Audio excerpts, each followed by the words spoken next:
السلام علیکم ورحمۃ اللہ۔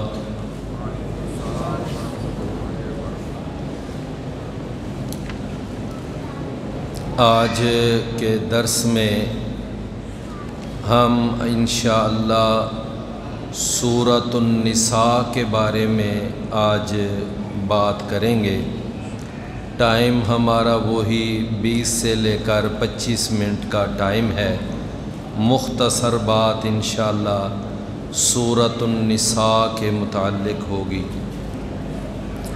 ان الحمد للہ والصلاة والسلام علی رسول اللہ صلی اللہ علیہ وآلہ وسلم۔ اما بعد فاعوذ باللہ السمیع العلیم من الشیطان الرجیم من ہمزہ ونفخہ ونفثہ۔ بسم اللہ الرحمن الرحیم۔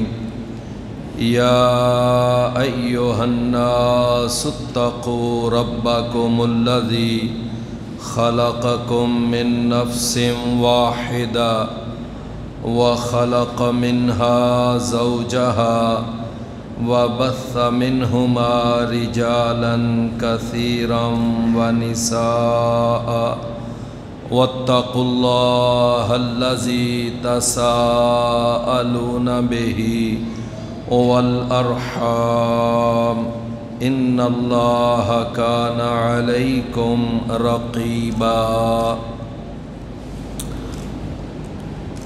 سورۃ النساء یہ مدنی سورت ہے اور 176 آیات ہیں اس سورت میں۔ سورۃ النساء کو سورۃ النساء کیوں کہا جاتا ہے؟ اس لیے کہ النساء کا معنی ہوتا ہے خواتین، عورتیں۔ اس صورت کے اندر چونکہ مرکزی مضمون جو ہے وہ خواتین کے متعلق ہے، تو اس لیے اس صورت کا نام ہی سورۃ النساء رکھا گیا ہے۔ سورۃ النساء یہ تقریباً 1.5 پارے کی صورت ہے، تو یہ ساری کی ساری اللہ تعالیٰ نے خواتین کے احکام، مسائل، حقوق اور فرائض کے بارے میں یہ نازل فرمائی ہے۔ پیارے بھائیو، آج جو مغربی دنیا ہے، یورپ کا جہان ہے، وہ خواتین کے حقوق کے بارے میں اپنے آپ کو بہت بڑے ٹھیکیدار سمجھتے ہیں، اور وہ سمجھتے ہیں ہم انسانی حقوق اور حقوق نسواں کے بہت بڑے رکھوالے ہیں۔ جتنی خواتین کے حقوق کی پامالی یورپ اور مغرب میں ہوتی ہے، شاید کائنات میں کہیں بھی نہ ہوتی ہو، اور انسانی تاریخ میں اتنی کوئی بدترین ہمیں مثال بھی نہ ملتی ہو۔ لیکن یہ ہے کہ ایک ظاہری چمک دمک انہوں نے رکھی ہوئی ہے، تو وہ خواتین کو یعنی اس طرح شو پیس کے طور پر وہ آفس میں بٹھانا، ریسیپشن پہ بٹھانا، اور ہوائی جہازوں کے اوپر ایئر ہوسٹس بنا دینا، تو اس طرح کے کاموں کو وہ یہ سمجھتے ہیں کہ یہ خواتین کے حقوق ہیں۔ میرے بھائیو، یہ حقوق نہیں ہے۔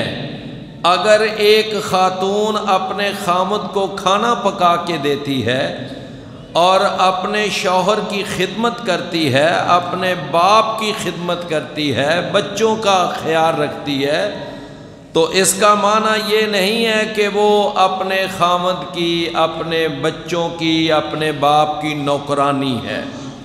بلکہ یہ اس کا ایک میدان عمل ہے جو اسلام نے اس کو دیا ہے۔ تو اس لیے اس کو خواتین کے حقوق کی پامالی نہیں سمجھا جائے گا۔ ہاں وہ دنیا دار لوگ جن کے ساتھ اس کا کوئی سروکار نہیں ہے، وہاں پر اس کو مجبور کرنا کہ تو یہاں آ، لوگوں کے سامنے مسکراہٹ بکھیر اور اپنے شرم و حیا کے سارے تقاضے پامال کر کے، یہ کوئی بات نہیں ہے۔ آپ دیکھیں کہ یہ عورت جو ہے نا، اس کے ہمارے معاشرے میں 4 بڑے روپ ہوتے ہیں۔ ایک روپ اس کا بیٹی اور بہن والا روپ ہے، یہ 2 روپ ہیں۔ اب یہ بیٹی ہو اور بہن ہو تو دونوں ہی بڑے مقدس رشتے ہیں۔ رسول اللہ صلی اللہ علیہ وسلم نے فرمایا، اللہ نے کسی کو اگر ایک بیٹی یا ایک بہن، 2 بیٹیاں یا 2 بہنیں عطا کی ہیں، وہ ان کی پرورش کرتا ہے، ان کی نگہداشت کرتا ہے، اور پھر وہ وقت پر جوان ہونے پر ان کی شادیاں کر دیتا ہے، ان کی تعلیم اور تربیت کا بندوبست کرتا ہے۔ رسول اکرم صلی اللہ علیہ وسلم نے کتنی بڑی بشارت عطا فرمائی، فرمایا کل قیامت کا دن ہوگا تو اللہ اس پرورش کرنے والے باپ اور بھائی کو کل قیامت کے دن رسول اللہ صلی اللہ علیہ وسلم کے ساتھ یوں کھڑا کرے گا جس طرح یہ 2 انگلیاں ہوتی ہیں۔ لوگوں کے سامنے اس کا مقام اور مرتبہ واضح کیا جائے گا۔ تو یہ یعنی بیٹی اور بہن کا روپ۔ اور تیسرا روپ یہ ہے کہ جب یہ جوان ہو جاتی ہے، کسی کی بیوی بن جاتی ہے، تو یہ بھی ایک بڑا مقدس روپ ہے۔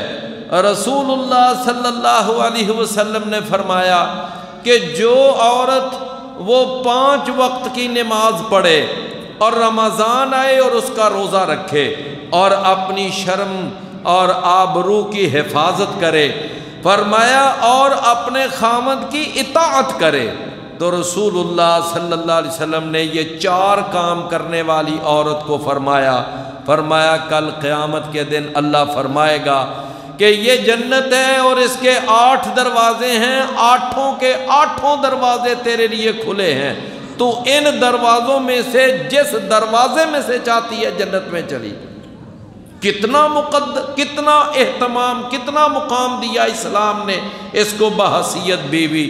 اور جس وقت یہ تھوڑی سی اور بڑی ہو جاتی ہے، ماں بن جاتی ہے، تو جب ماں بن گئی تو اللہ نے اس کا شرف، اس کا مقام کتنا بڑھا دیا۔ فرمایا کہ الجنت تحت اقدام امہاتکم، کہ جو جنت ہے نا وہ تمہاری ماں کے قدموں کے نیچے ہے۔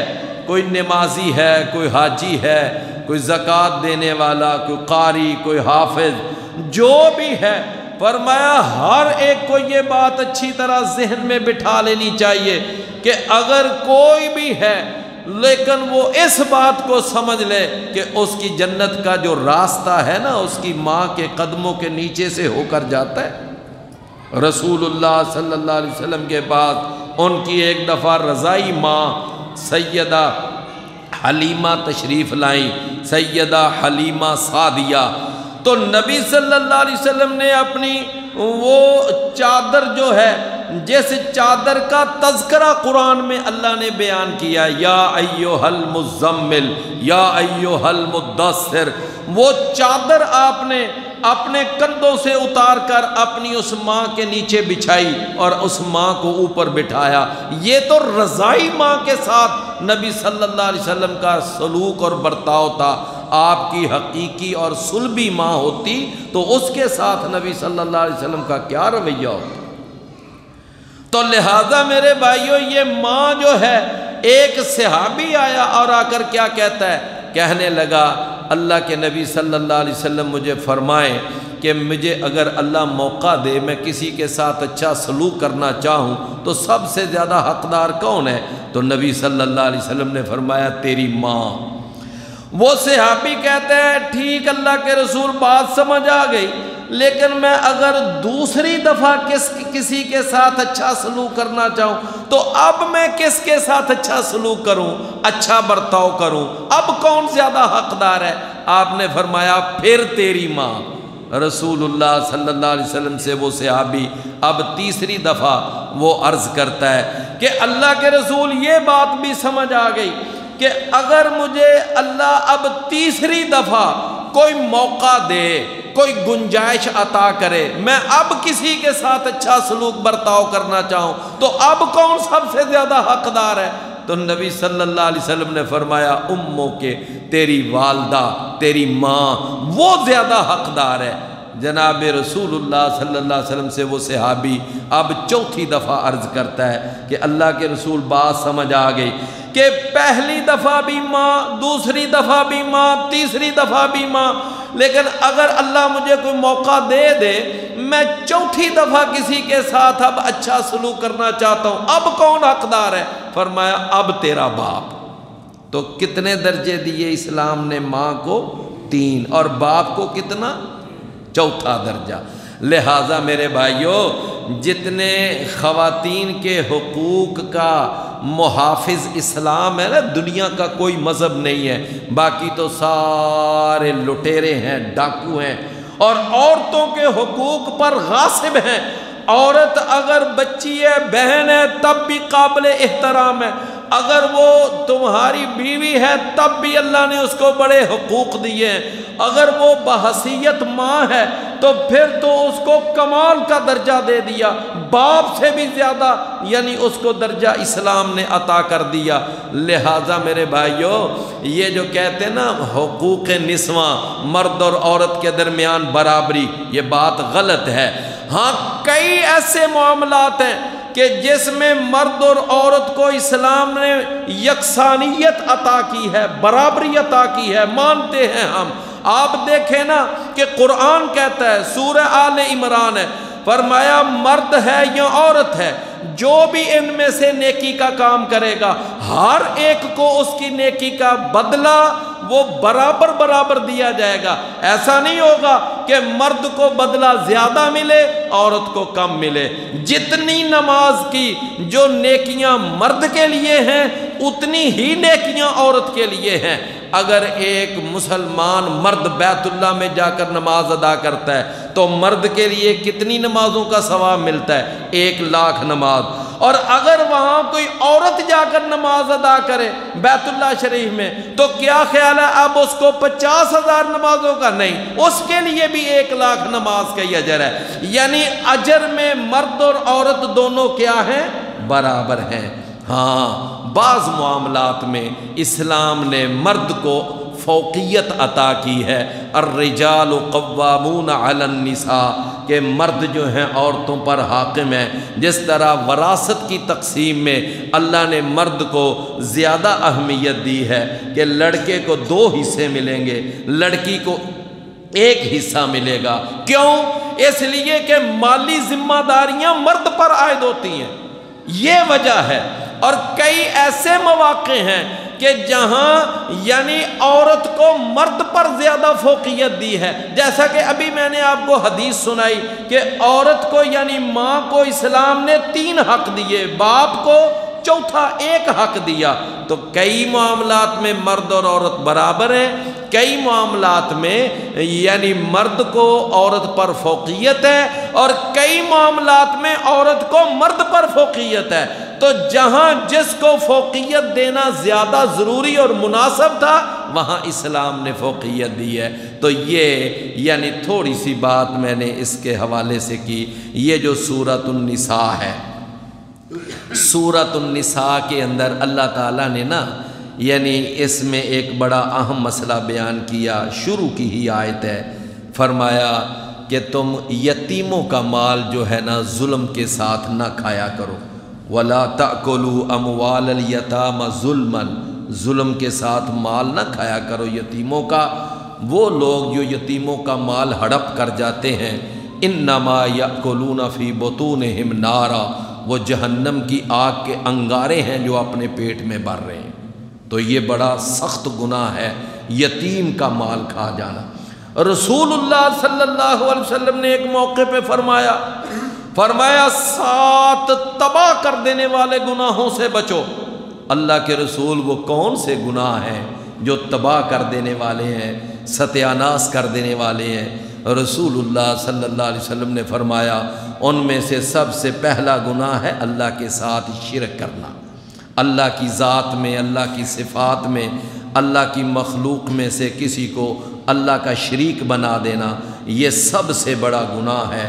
اور اتنا بڑا گناہ ہے، اتنا بڑا گناہ کہ 100 سال کی عبادت ہو، 1 منٹ کا شرک ہو، 1 منٹ کا شرک 100 سال کی عبادت پر پانی پھیر دیتا ہے۔ اتنا بڑا گناہ ہے یہ شرک والا گناہ۔ نمبر 2 آپ نے فرمایا جادو کرنا۔ نمبر 3 فرمایا کسی کو ناجائز ناحق قتل کرنا۔ نمبر 4 سود کھانا۔ نمبر 5 فرمایا یتیم کا مال کھا جانا۔ اور نمبر 6 میدان جہاد سے بھاگ جانا۔ نمبر 7 فرمایا کسی پاک دامن پاک باز عورت کے اوپر تہمت لگا دینا، اس کا کوئی سکینڈل بنا دینا۔ یہ 7 گناہ فرمایا بڑے تباہ کر دینے والے گناہ۔ اللہ تعالیٰ نے نا اسی آیت کے اندر، اسی صورت کے اندر ایک بڑی اہم بات اور بیان کی جو قرآن میں کہیں اور جگہ نہیں ہے۔ وہ کیا؟ بڑی مشہور آیت ہے، خاص طور پر ہمارے بھائیوں کو تو وہ بڑی یاد ہے۔ فرمایا فَانْكِحُوا مَا طَابَ لَكُم مِّنَ النِّسَاءِ مَثْنَىٰ وَثُلَاثَ وَرُبَاعَ، کہ تم 2 شادیاں کر سکتے ہو، 3 بھی کر سکتے ہو، 4 بھی کر سکتے ہو۔ اسلام نے یہ گنجائش دی ہے۔ ہاں اسلام کہتا ہے زنا کے قریب نہ جاؤ، حرام کاری کے قریب نہ جاؤ۔ ہاں اگر کوئی ضرورت محسوس کرے تو وہ 2 کر لے، 3 کر لے، 4 کر لے، یہ 4 تک اسلام نے ہمیں اجازت دی ہے۔ تو بہرحال یہ جو ایک اللہ تعالیٰ نے سہولت ہے وہ اس آیت کے اندر، اس صورت کے اندر رکھی ہے۔ اس صورت کے اندر اللہ تعالیٰ نے نا وراثت کا مسئلہ بیان کیا۔ ویسے تو وراثت کے بہت زیادہ مسائل ہیں، لیکن میں صرف ایک چھوٹی سی بات عرض کروں گا۔ بھائی اگر کسی کے بیٹے اور بیٹیاں مکس ہیں پیچھے، تو ان میں سے بیٹے کو 2 روپے ملیں گے اور بیٹی کو 1 روپیہ ملے۔ یہ بات سمجھ آ گئی نا؟ اچھا اگر کسی کے ہاں صرف بیٹیاں ہی بیٹیاں ہیں اور وہ بیٹیاں 2 ہیں یا 2 سے زیادہ ہیں، ان کو مرنے والے کی جائیداد میں سے 2 ثلث 2 تہائی مل جائے گا۔ یعنی یوں سمجھ لیں کہ وہ 3 روپے چھوڑ کر گیا تو 2 روپے ان بیٹیوں کو مل جائیں گے۔ یہ 2 مسئلے سمجھ آ گئے نا؟ اب تیسرا مسئلہ کہ اگر مرنے والا مر گیا، اس کے پیچھے مکس اولاد نہیں ہے، یا 2 سے زیادہ بیٹیاں نہیں ہیں، جاتا ہے پیچھے صرف 1 بیٹی چھوڑ کے جاتا ہے، تو اسلام کہتا ہے اس کو اس کی ٹوٹل جائیداد میں سے نصف ملے گا۔ کتنا ملے گا؟ نصف ملے گا۔ ہاں نبی اس سے مستثنا ہیں۔ نبی جب دنیا سے جاتے ہیں نہ وہ کسی کے وارث بنتے ہیں، نہ ان کا کوئی وارث بنتا ہے۔ یہ صحیح بخاری کی حدیث ہے۔ فرمایا انا معشر الانبیاء لا نارث ولا نورث، نہ ہم وارث بنتے ہیں نہ ہم وارث بنائے جاتے ہیں۔ تو یہ ایک مسئلہ تھوڑا سا۔ اچھا سورۃ النساء کے اندر نا ایک مسئلہ اور بیان ہوا ہے، میرے صرف 4-5 منٹ بس باقی ہیں، وہ مسئلہ میں آپ کو عرض کرتا ہوں، بات مکمل کرتا ہوں۔ اس کے اندر نا اللہ نے سورۃ النساء کے اندر نا کچھ ایسے رشتے بیان کیے ہیں جو انسان کے اوپر حرام ہیں، جن سے نکاح کرنا کیا ہے؟ حرام ہے۔ یہ بات ذرا سمجھ لینا۔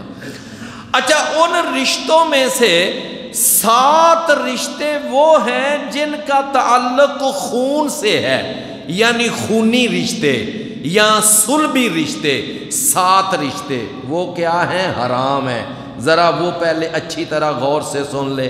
نمبر 1 ماں، نمبر 2 بیٹی، نمبر 3 بہن، نمبر 4 پھپھو، نمبر 5 خالہ، نمبر 6 بھتیجی اور نمبر 7 بانجی۔ یہ جو 7 رشتے ہیں یہ کیا ہیں؟ یہ حرام ہے۔ بات سمجھ آ گئی؟ اب سیم یہی 7 رشتے دودھ کی طرف سے بھی حرام ہیں۔ یہی 7 رشتے دودھ کی طرف سے بھی حرام ہے۔ کیا مطلب؟ کہ رضائی ماں بھی حرام ہے، رضائی بیٹی بھی حرام ہے، رضائی بہن بھی حرام ہے، رضائی پھپھو بھی حرام ہے، رضائی خالہ بھی حرام ہے، رضائی بھانجی بھی حرام ہے، رضائی بھتیجی بھی حرام ہے۔ تو 7 رشتے وہ خون کی طرف سے حرام ہوئے اور 7 رشتے دودھ کی طرف سے حرام ہوئے، تو کل کتنے ہو گئے؟ کتنے ہو گئے؟ 14 ہو گئے نا۔ اب 5 رشتے اور اللہ نے بیان کیے، ذرا وہ بھی غور سے سن لینا۔ ان میں سے ایک رشتہ ہے کہ سوتیلی ماں حرام ہے، سوتیلی ماں حرام ہے۔ وَلَا تَنْكِحُوا مَا نَكَحَ آبَاؤُكُمْ، ٹھیک ہو گیا۔ نمبر 2، یعنی وہ جو 5 میں اب گننے لگا ہوں، نمبر 2 ساس حرام ہے۔ ساس وہ بھی کیا ہے؟ حرام ہے۔ فرمایا کہ وہ یعنی کہ تمہاری بیویوں کی جو مائیں ہیں وہ بھی تمہارے لیے کیا ہیں؟ حرام ہیں۔ ٹھیک ہو گیا جی، کتنے؟ 2 ہو گئے۔ نمبر 3 فرمایا وَرَبَائِبُكُمُ اللَّاتِي فِي حُجُورِكُم مِّن نِّسَائِكُمُ اللَّاتِي دَخَلْتُم بِهِنَّ فَإِن لَّمْ تَكُونُوا دَخَلْتُم بِهِنَّ فَلَا جُنَاحَ عَلَيْكُمْ۔ فرمایا کہ وہ تمہاری گود میں پلنے والی، تمہارے گھر میں پرورش پانے والی، جو مطلب آئی پیچھے سے ہے، پیچھے سے آئی ہے، تم نے کسی عورت سے شادی کر لی، اب اس کے ساتھ ایک لڑکی ہے، وہ پیچھے سے لے کر آئی ہے، تو وہ اب پل تمہارے گھر میں رہی ہے، پرورش تمہارے گھر میں ہو رہی ہے، تو فرمایا وہ بیٹی بھی تم پر حرام ہے۔ لیکن کب؟ جب تم نے یعنی اس عورت سے جس سے نکاح ہوا ہے نا، تم نے اس سے وظیفہ زوجیت ادا کر لیا ہے۔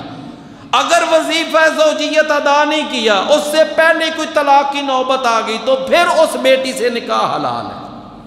بات سمجھ آ گئی؟ تو کتنے ہو گئے؟ 3 ہو گئے۔ سوتیلی ماں حرام ہے، ساس حرام ہے، اور تمہارے گھر میں تمہارے پاس پرورش پانے والی لڑکی بھی کیا ہے؟ حرام ہے۔ 3۔ چوتھے نمبر پر فرمایا تمہاری بہو تم پر حرام ہے۔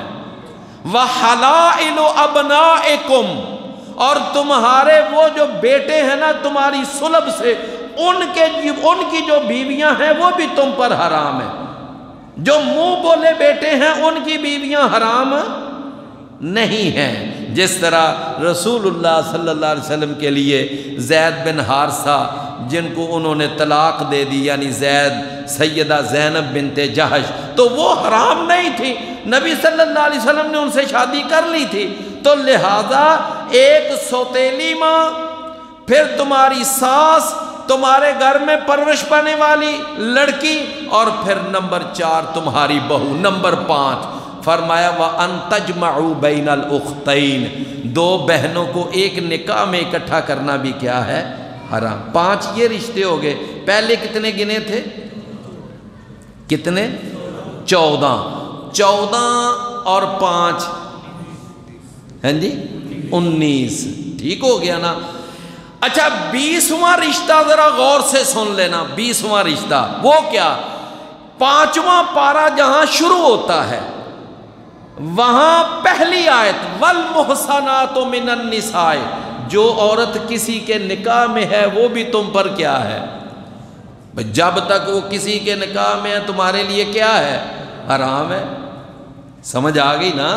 ہاں وہ فوت ہو جائے، عدت گزرنے کے بعد وہ تمہارے لیے تو حلال ہو سکتی ہے، یا وہ طلاق دے دے تو عدت کے بعد، جب تک وہ کسی کی زوجیت میں ہے، کسی کی نکاح میں ہے، تو وہ عورت کیا ہے؟ حرام۔ تو ٹوٹل کتنے حرام رشتے ہو گئے؟ 20۔ یہ قرآن سے ثابت ہیں۔ 2 رشتے حرام حدیث سے ثابت ہیں۔ وہ کون سے؟ فرمایا پھپھو کو اور اس کی بھتیجی کو ایک نکاح میں اکٹھا کرنا، پھپھو کو اور اس کی بھتیجی کو ایک نکاح میں اکٹھا کرنا، اور اسی طرح خالہ کو اور اس کی بھانجی کو ایک نکاح میں اکٹھا کرنا، یہ دو رشتے حدیث کی روح سے حرام ہے۔ تو 20 رشتے قرآن نے حرام کر دیے اور 2 رشتے حدیث نے حرام کر دیے، تو ٹوٹل حرام کتنے ہو گئے؟ 22۔ اب آگے اللہ نے فرمایا وَأُحِلَّ لَكُم مَّا وَرَاءَ ذَلِكُمْ، ان 22 رشتوں کے علاوہ باقی سب رشتے حلال ہیں، باقی سب رشتے، باقی سب جو ہیں وہ تمہارے لیے کیا ہیں؟ حلال ہیں۔ تو میرے پیارے بھائیوں، میں اپنے ٹائم کے اندر رہتے ہوئے اپنی بات مکمل کرنا چاہتا ہوں، اللہ ہمیں توفیق عطا فرمائے۔ تو یہ کچھ باتیں سورۃ النساء، کل کا انشاءاللہ درس سورۃ المائدہ کے بارے میں ہوگا، اللہ عمل کی توفیق عطا فرمائے۔ جی کوئی بھائی سوال کرنا چاہے تو وہ کر سکتا ہے جی۔